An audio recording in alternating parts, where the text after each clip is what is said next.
नमस्कार दोस्तों। आज की हमारी कहानी का नाम है खुदाई फौजदार और ये कहानी मुंशी प्रेमचंद के द्वारा लिखी गई कहानी है। चलिए दोस्तों, कहानी को शुरू करते हैं। सेठ और नानक चंद को आज फिर वही लिफाफा मिला और वही लिखावट सामने आई तो उनका चेहरा पीला पड़ गया। लिफाफा खोलते हुए हाथ और हृदय दोनों कांपने लगे। खत में क्या है ये उन्हें खूब मालूम था। इसी तरह के 2 खत पहले भी पा चुके थे। इस तीसरे खत में भी वही धमकियां हैं, इसमें उन्हें संदेह न था। पत्र हाथ में लिए हुए आकाश की ओर ताकने लगे। वह दिल के मजबूत आदमी थे। धमकियों से डरना उन्होंने न सीखा था। मुर्दों से भी अपनी रकम वसूल कर लेते थे। दया या उपकार जैसी मानवीय दुर्बलताएं उन्हें छूकर भी नहीं गुजरी थीं। नहीं तो महाजन ही कैसे बनते। उस पर धर्मनिष्ठ भी थे। हर पूर्णमासी को सत्यनारायण की कथा सुनते, प्रीति जमुना में स्नान करते और हर एकादशी को व्रत रखते और ब्राह्मणों को भोजन कराते थे। और इधर जब से घी में करारा नफा होने लगा था, एक धर्मशाला बनवाने की फिक्र में थे। जमीन ठीक कर ली थी। उनके आसामियों में सैकड़ों ही थबई और बेलदार थे जो केवल सूद में काम को तैयार थे। इंतजार यही था कि कोई ईंट और चूने वाला फंस जाए और 10-20 हजार का दस्तावेज लिखा ले तो सूद में ईंट और चूना भी मिल जाए। इस धर्मनिष्ठा ने उनकी आत्मा को और भी शक्ति प्रदान कर दी थी। देवताओं के आशीर्वाद और प्रताप से उन्हें कभी किसी सौदे में घाटा नहीं हुआ और भीषण परिस्थिति में भी वो स्थिर चित्त रहने के आदी थे। किंतु जब से ये धमकियों से भरे हुए पत्र मिलने लगे थे, उन्हें बरबस तरह तरह की शंकाएं व्यथित करने लगी थीं। कहीं सचमुच डाकुओं ने छापा मारा तो कौन उनकी सहायता करेगा। दैवी बाधाओं में तो देवताओं की सहायता पर वो तकिया कर सकते थे, पर सिर पर लटकती हुई इस तलवार के सामने वह श्रद्धा कुछ काम न देती थी। रात को उनके द्वार पर केवल एक चौकीदार रहता है।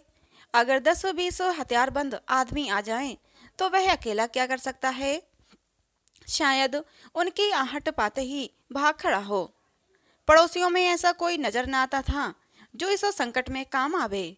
यद्यपि सभी उनके आसामी थे या फिर रह चुके थे, लेकिन ये एहसान फरामोशों का संप्रदाय है। जिस पत्तल में खाता है उसी में छेद करता है। जिसके द्वार पर अवसर पड़ने पर नाक रगड़ता है उसी का दुश्मन हो जाता है। इनसे कोई आशा नहीं।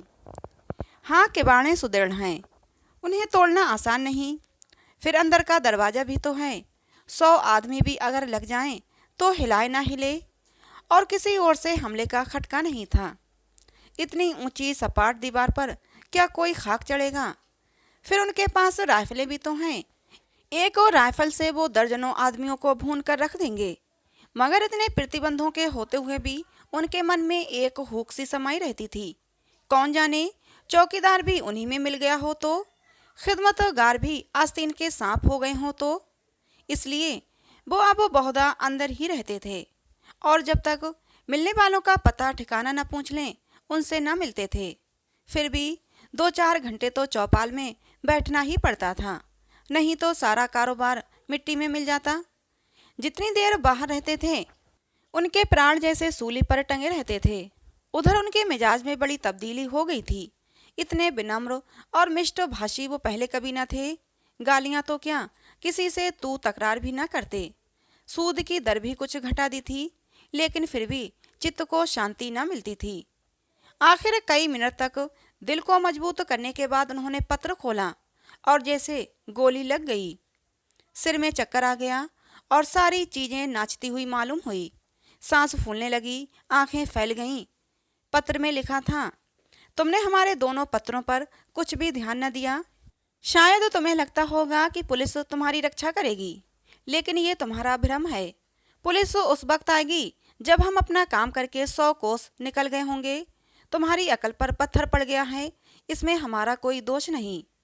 हम तुमसे सिर्फ 25,000 रुपये मांगते हैं। इतने रुपये दे देना तुम्हारे लिए कुछ भी मुश्किल नहीं। हमें पता है कि तुम्हारे पास 1 लाख की मोहरें रखी हुई हैं, लेकिन विनाश काले विपरीत बुद्धि। अब हम तुम्हें और ज़्यादा न समझाएंगे। तुमको समझाने की चेष्टा करना ही व्यर्थ है। आज शाम तक अगर रुपये ना आ गए तो रात को तुम्हारे ऊपर धावा होगा। अपनी हिफाजत के लिए जिसे बुलाना चाहो बुला लो, जितने आदमी और हथियार जमा करना चाहो जमा कर लो। हम ललकार कर आएंगे और दिन दहाड़े आएंगे। हम चोर नहीं हैं, हम वीर हैं और हमारा विश्वास बाहुबल में है। हम जानते हैं कि लक्ष्मी उसी के गले में जयमाला डालती है जो धनुष तोड़ सकता है और मछली को भेद सकता है। यदि आगे सेठ ने पत्र न पढ़ा। सेठ ने तुरंत बही खाते बंद कर दिए और रोकड़ संभाल कर तिजोरी में रख दिया और सामने का द्वार भीतर से बंद करके मरे हुए से केसर के पास आकर बोले, आज फिर वही खत आया है केसर, सब आज ही आ रहे हैं। केसर दोहरे बदन की स्त्री थी। यौवन बीत जाने पर भी यह युवती शौक और श्रृंगार में लिप्त रहने वाली थी। उस फलहीन वृक्ष की तरह जो पतझड़ में भी हरी भरी पत्तियों से लदा रहता है। संतान की विफल कामना में जीवन का बड़ा भाग बिता चुकने के बाद अब उसे अपनी संचित माया को भोगने की धुन सवार थी। मालूम नहीं कब आंखें बंद हो जाएं, फिर ये थाती किसके हाथ लगेगी कौन जाने। इसलिए उसे सबसे अधिक भय बीमारी का था, जिसे वो मौत का पैगाम समझती थी और नित्य ही कोई ना कोई दवा खाती रहती थी। काया के इस वस्त्र को उस समय तक उतारना न चाहती थी जब तक उसमें एक तार भी बाकी रहे। बाल बच्चे होते तो वो मृत्यु का स्वागत करती, लेकिन अब तो उसके जीवन ही के साथ अंत था। फिर क्यों ना वो अधिक से अधिक समय तक जिए। हाँ, वो जीवन निरानंद अवश्य था, उस मधुर ग्रास की भांति जिसे हम इसलिए खा जाते हैं कि रखे रखे सड़ जाएगा। उसने घबराकर कहा, मैं तुमसे कब से कह रही हूँ कि 2-4 महीनों के लिए यहाँ से कहीं भाग चलो, लेकिन तुम सुनते ही नहीं। आखिर क्या करने पर तुले हुए हो। सेठ जी सशंक तो थे ही, और ये स्वाभाविक था। ऐसी दशा में कौन शांत रह सकता था भला। लेकिन वो कायर नहीं थे। उन्हें अब भी विश्वास था कि अगर कोई संकट आ पड़े तो वो पीछे कदम ना हटाएंगे। जो कुछ कमजोरी आ गई थी वह संकट को सिर पर मडराते देखकर भाग गई थी। हिरन भी तो भागने की राह न पाकर शिकारी पर चोट कर बैठता है। कभी कभी नहीं, अक्सर संकट पड़ने पर ही मनुष्य के जौहर खुलते हैं। इतनी देर में सेठ जी ने एक तरह से भावी विपत्ति का सामना करने का पक्का इरादा कर लिया था। डर क्यों, जो कुछ होना है वो होकर रहेगा। अपनी रक्षा करना हमारा कर्तव्य है, मरना जीना तो विधि के हाथ में है। सेठानी जी को दिलासा देते हुए बोले, तुम नाहक डरती हो केसर, आखिर वे सब भी तो आदमी हैं, अपनी जान का मोह उन्हें भी है, नहीं तो ये कुकर्म ही क्यों करते। मैं खिड़की की आड़ से 10-20 आदमियों को भी गिरा सकता हूँ। पुलिस को इतला देने भी जा रहा हूँ। पुलिस का कर्तव्य है कि हमारी रक्षा करे। हम 10,000 सालाना टैक्स देते हैं, तो किस लिए। मैं अभी दरोगा जी के पास जाता हूँ। जब सरकार हमसे टैक्स लेती है तो हमारी मदद करना उसका धर्म हो जाता है। राजनीति का ये तत्व उसकी समझ में नहीं आया। वो तो किसी तरह उस भय से मुक्त होना चाहती थी जो उसके दिल में सांप की भांति बैठा फुफकार रहा था। पुलिस का उसे जो अनुभव था उससे चिंत को संतोष न हुआ। बोली, पुलिस वालों को बहुत देख चुकी, वारदात के समय तो उनकी सूरत दिखाई नहीं देती, जब वारदात तो हो चुकती है तब वो अलबत्ता आकर शान के साथ रौब जमाने लगते हैं। पुलिस तो सरकार का राज चला रही है, तुम क्या जानो। मैं तो कहती हूँ यूं अगर कल वारदात होने वाली होगी तो पुलिस को खबर कर देने से आज ही हो जाएगी। लूट के माल में इनका भी साझा होता है, जानता हूँ और देख चुका हूँ और रोज देखता हूँ। लेकिन मैं सरकार को 10,000 का सालाना टैक्स देता हूँ। पुलिस वालों का आदर सत्कार भी करता रहता हूँ। अभी जाड़ों में सुपरिंटेंडेंट साहब आए थे तो मैंने कितनी रसद पहुँचाई थी। पूरा 1 कनस्तर घी और 1 शक्कर की पूरी बोरी भेजी थी। ये सब खिलाना पिलाना किस दिन काम आएगा। हाँ, आदमी को 16 आने दूसरों के भरोसे न बैठना चाहिए। इसीलिए मैंने सोचा है कि तुम्हें भी बंदूक चलाना सिखा दूं। हम दोनों बंदूकें छोड़ना शुरू करेंगे तो डाकुओं की क्या मजाल कि अंदर कदम रख सकें। प्रस्ताव हास्यजनक था। केसर ने मुस्कुराकर कहा, हाँ और क्या, अब आज मैं बंदूक चलाना सीखूंगी। तुमको जब देखो हंसी ही सूझती है। इसमें हंसी की क्या बात है। आजकल तो औरतों की फौजें बन रही हैं सिपाहियों की तरह, औरतें भी कवायद करती हैं, बंदूक चलाती हैं और मैदानों में खेलती हैं। औरतों के घर में बैठने का जमाना अब नहीं रहा। विलायत की औरतें बंदूक चलाती होंगी, यहाँ की औरतें क्या चलाएंगी? हाँ, हाथ भर की जबान चाहे चला लें। यहाँ की औरतों ने बहादुरी के जो जो काम किए हैं, उनसे इतिहास के पन्ने भरे पड़े हैं। आज दुनिया इन वृत्तांतों को पढ़कर चकित हो जाती है। पुराने जमाने की बातें छोड़ो, तब औरतें बहादुर रही होंगी। आज कौन बहादुरी कर रही हैं वो बताओ। वहाँ अभी हजारों औरतें घर बार छोड़कर हंसते हंसते जेल चली गईं। ये बहादुरी नहीं थी। अभी पंजाब में हरनाद कुंवर ने अकेले 4 सशस्त्र डाकुओं को गिरफ्तार किया और लाट साहब तक ने उसकी प्रशंसा की। क्या जाने वे कैसी औरतें हैं। मैं तो डाकुओं को देखते ही चक्कर खाकर गिर पड़ूंगी। उसी वक्त तो नौकर ने आकर कहा, सरकार, थाने से 4 कांस्टेबल आए हैं, आपको बुला रहे हैं। सेठ जी प्रसन्न होकर बोले, अच्छा, थानेदार भी हैं? नहीं सरकार, अकेले कांस्टेबल हैं। थानेदार क्यों नहीं आया? यह कहते हुए सेठ जी ने पान खाया और बाहर निकले। सेठ जी को देखते ही चारों कांस्टेबलों ने झुककर सलाम किया, बिल्कुल अंग्रेजी कायदे से, मानो अपने किसी अफसर को सैल्यूट कर रहे हों। सेठ जी ने उन्हें बेंचों पर बैठाया और बोले, दरोगा जी का मिजाज तो अच्छा है, मैं तो उनके पास ही आने वाला था। चारों में जो सबसे प्रौढ़ था, जिसकी आस्तीन पर कई बिल्ले लगे हुए थे, बोला, आप वो क्यों तकलीफ करते हैं? वो तो खुद ही आ रहे थे, पर एक बड़ी जरूरी तहकीकात आ पड़ी, बस इससे रुक गए। कल आपसे मिलेंगे। जब से यहाँ डाकुओं की खबरें आई हैं, बेचारे बहुत घबराए हुए हैं। आपकी तरफ हमेशा उनका ध्यान रहता है। कई बार कह चुके हैं कि मुझे सबसे ज़्यादा फिक्र सेठ जी की है। गुमनाम खत तो आपके पास भी आए होंगे। सेठ जी ने लापरवाही दिखाकर कहा, अजी ऐसी चिट्ठियाँ आती ही रहती हैं, इनकी कौन परवाह करता है। मेरे पास तो 3 खत आ चुके हैं, मैंने किसी से जिक्र भी नहीं किया। कांस्टेबल हंसा और बोला, दरोगा जी को खबर मिली थी? सच? हाँ साहब, रत्ती रत्ती खबर मिलती रहती है। यहाँ तक मालूम हुआ है कि कल आपके मकान पर उनका धावा होने वाला है। जब भी तो आज दरोगा जी ने मुझे आपकी खिदमत में भेजा। मगर वहाँ कैसे खबर पहुँची? मैंने तो किसी से कहा ही नहीं। कांस्टेबल ने रहस्यमय भाव से कहा, हुजूर, यह न पूछें, इलाके के सबसे बड़े सेठ के पास ऐसे खत आए और पुलिस को खबर न हो, भला कोई बात है? फिर ऊपर से बराबर ताकीद आती रहती है कि सेठ जी को शिकायत का मौका न दिया जाए। सुपरिंटेंडेंट साहब की खास ताकीद है आपके लिए। और हुजूर, सरकार भी तो आप ही के बूते पर चलती है। सेठ साहूकारों के जान माल की हिफाजत न करे तो रहे कहाँ? हमारे होते मजाल है कि कोई आपकी तरफ तिरछी आंखों से देख सके। मगर ये कमबख्त डाकू इतने दिलेर और तादाद में इतने ज़्यादा हैं कि थाने के बाहर उनसे मुकाबला करना मुश्किल है। दरोगा जी गारद मंगाने की बात सोच रहे थे, मगर ये हत्यारे कहीं एक जगह तो रहते नहीं। आज यहाँ हैं तो कल यहाँ से 200 कोस पर। गारद मंगाकर ही किया जाए। इलाके की रियाया की तो हमें ज़्यादा फिक्र नहीं। हुजूर मालिक हैं, आपसे क्या छिपाएं। किसके पास रखा है इतना माल असबाब? और अगर किसी के पास 200-400 की पूंजी निकल ही आई तो उसके लिए पुलिस डाकुओं के पीछे अपनी जान हथेली पर लिए न फिरेगी। उन्हें क्या, वो तो छूटते ही गोली चलाते हैं और अक्सर छिपकर। हमारे लिए तो 1000 बंदिशें हैं। कोई बात बिगड़ जाए तो उल्टे अपनी ही जान आफत में फंस जाए। हमें तो ऐसे रास्ते चलना है कि सांप मरे और लाठी न टूटे।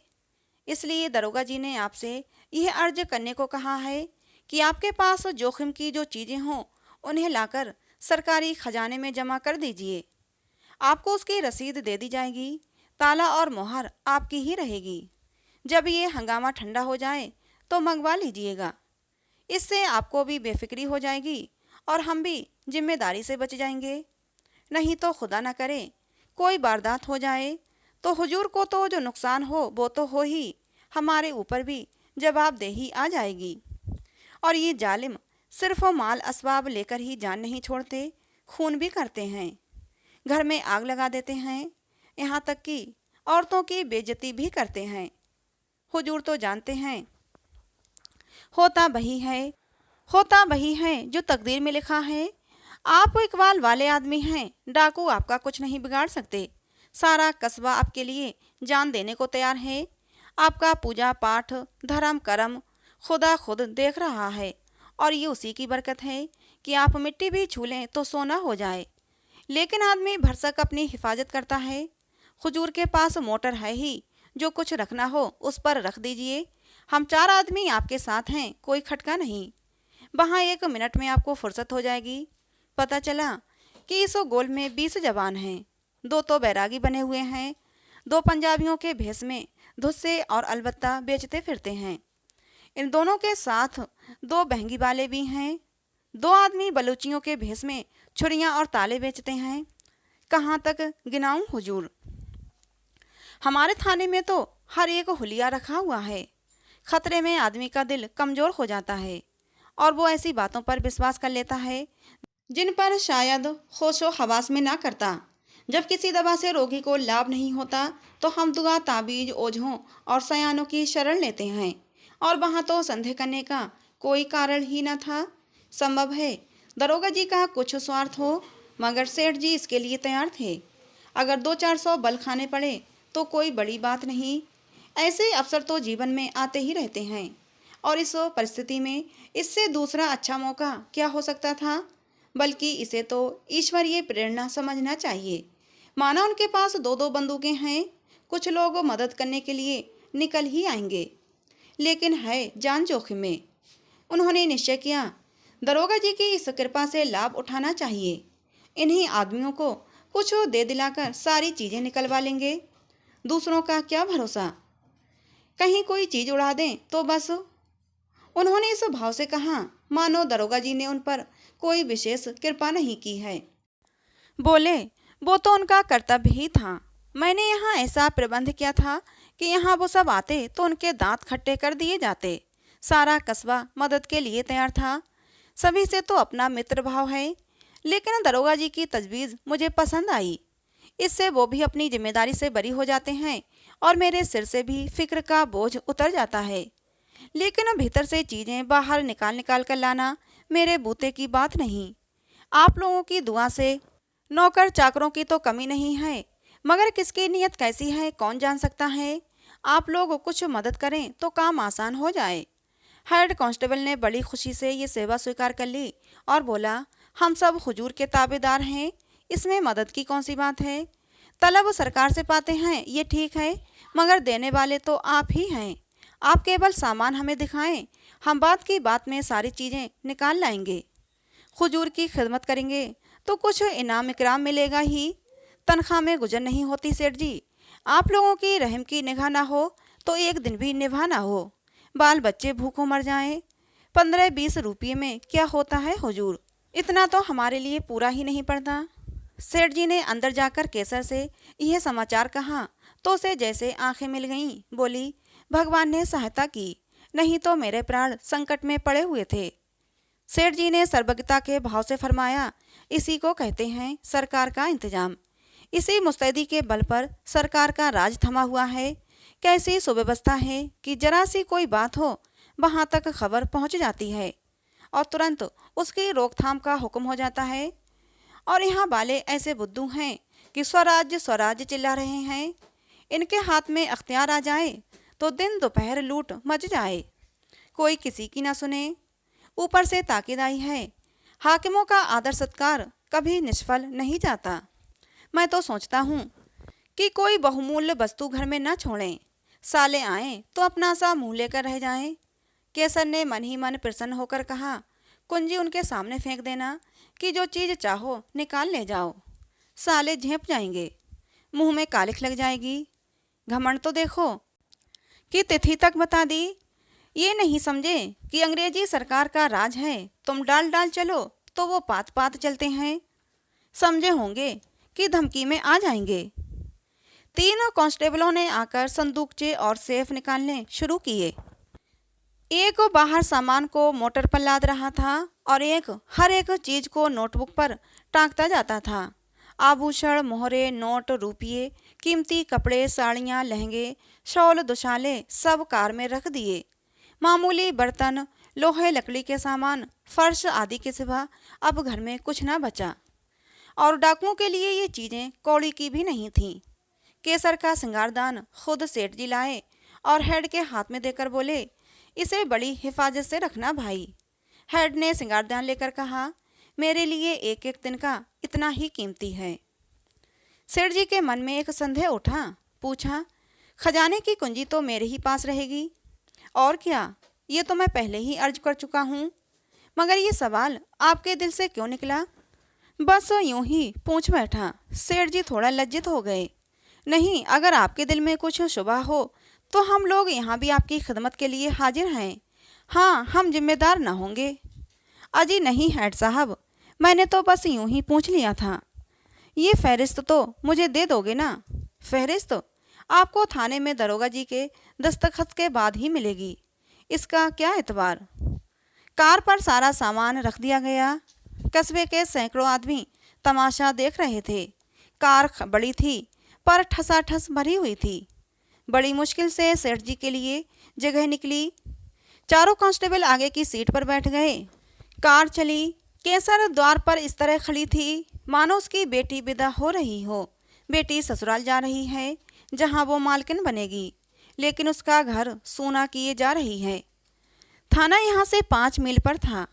कस्बे से बाहर निकलते ही पहाड़ों का पथरीला सन्नाटा था, जिसके दामन में हरा भरा मैदान था और इसी मैदान के बीच में लाल मोरम की सड़क चक्कर खाती हुई लाल सांप जैसी निकल रही थी। हेड ने सेठ जी से पूछा, ये कहाँ तक सही है सेठ जी कि आज से 25 साल पहले आपके बाप केवल लोटा डोर लेकर यहाँ खाली हाथ आए थे? सेठ जी ने गर्व करते हुए कहा, बिल्कुल सही है।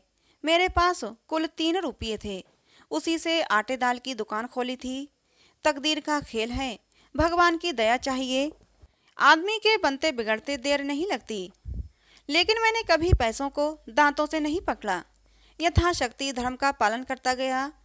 धन की शोभा धर्म से ही है, नहीं तो धन से कोई फायदा नहीं। आप बिल्कुल ठीक कहते हैं सेठ जी, आपको मूर्त बनाकर पूजना चाहिए। 3 रुपये से लाख कमा लेना कोई काम मामूली बात है। आधी रात तक सिर उठाने की फुर्सत नहीं मिलती खां साहब। सेठ जी बोले, आपको तो ये सब कारोबार जंजाल सा लगता होगा। हेड बोला, जंजाल तो है ही, मगर भगवान की ऐसी माया है कि आदमी सब कुछ समझकर भी इसमें फंस जाता है और सारी उम्र फंसा रहता है। मौत आ जाती है तभी छुट्टी मिलती है। बस यही अभिलाषा है कि कुछ यादगार छोड़ जाऊं। आपकी कोई औलाद नहीं हुई? भाग्य में ना थी खां साहब, और क्या कहूँ। जिनके घर में भूनी भांग नहीं, उनके यहाँ घास फूस की तरह बच्चे ही बच्चे देख लो। जिन्हें भगवान ने खाने को दिया है वे संतान का मुंह देखने को तरसते हैं। आप बिल्कुल ठीक कहते हैं सेठ जी, जिंदगी का मजा संतान से है। जिसके आगे अंधेरा है उसके लिए धन दौलत किस काम की। ईश्वर की यही इच्छा है तो आदमी क्या करे। मेरा बस चलता तो माया जाल से निकल भागता खां साहब, एक क्षण भी यहाँ न रहता। कहीं तीर्थ स्थान में बैठकर भगवान का भजन करता, मगर करूं क्या, माया जाल तोड़े नहीं टूटता। एक बार दिल मजबूत करके तोड़ क्यों नहीं देते। सब उठाकर गरीबों को बांट दीजिए, साधु संतों को नहीं और ना ही मोटे ब्राह्मणों को, बल्कि उनको जिनके लिए ये जिंदगी बोझ हो रही है, जिसकी यही एक आरजू है कि मौत आकर उनकी विपत्ति का अंत कर दे। इस माया जाल को तोड़ना आदमी का काम नहीं है खां साहब। भगवान की इच्छा होती है तभी मन में वैराग्य आता है। आज भगवान ने आपके ऊपर दया की है। हम इस माया जाल को मकड़ी के जाले की तरह तोड़कर आपको आज़ाद करने के लिए भेजे गए हैं। भगवान आपकी भक्ति से प्रसन्न हो गए हैं और आपको इस बंधन में नहीं रखना चाहते, जीवन मुक्त कर देना चाहते हैं। ऐसी भगवान की दया हो जाती तो क्या पूछना खां साहब। भगवान की ऐसी ही दया है सेठ जी, विश्वास मानिए। हमें इसीलिए उन्होंने मृत्यु लोक में तैनात किया है। हम कितने ही माया जाल के कैदियों की बेड़ियां काट चुके हैं और आज आपकी बारी है। सेठ जी की नाड़ियों में जैसे रक्त का प्रवाह बंद हो गया। सहमी हुई आंखों से सिपाहियों को देखा, फिर बोले, आप बड़े हंसोड़ हो खां साहब। हमारे जीवन का सिद्धांत है कि किसी को कष्ट मत दो, लेकिन ये रूपी वाले कुछ समझते ही नहीं। ऐसी औंधी खोपड़ी के लोग हैं कि जो उनका उद्धार करने जाता है उसी के दुश्मन हो जाते हैं। हम आपकी बेड़ियां काटने आए हैं। लेकिन अगर आपसे कहें कि ये सब जमा तथा और लत्ता पत्ता छोड़कर घर की राह लीजिए, तो आप चीखना चिल्लाना शुरू कर देंगे। हम लोग वही खुदाई फौजदार हैं जिनके इतलाई खत आपके पास पहुंच चुके हैं। सेठ जी मानो आकाश से पाताल में गिर पड़े। सारी ज्ञानेंद्रियों ने जवाब दे दिया और इसी मूर्छा की दशा में वो मोटर कार से नीचे धकेल दिए गए और गाड़ी आगे चल पड़ी। सेठ जी की चेष्टा जाग पड़ी। बदहवास गाड़ी के पीछे दौड़े। सेठ जी बोले, सरकार तबाह हो जाएंगे, दया कीजिए, घर में एक कौड़ी भी नहीं बची। हेड साहब ने खिड़की से बाहर हाथ निकाला और 3 रुपये जमीन पर फेंक दिए। मोटर की चाल तेज हो गई। सेठ जी सिर पकड़कर बैठ गए और विक्षिप्त नेत्रों से मोटर कार को देखा, जैसे कोई शव स्वर्गारोही प्राण को देखे। उनके जीवन का स्वप्न उड़ा चला जा रहा था। तो दोस्तों, ये कहानी थी मुंशी प्रेमचंद जी की, जिसका नाम था खुदाई फौजदार। कहानी आपको कैसी लगी ज़रूर बताना। कहानी अच्छी लगी हो तो प्लीज़ इसे एक लाइक और चैनल को सब्सक्राइब जरूर कर लेना। मिलते हैं अगली किसी नई कहानी में।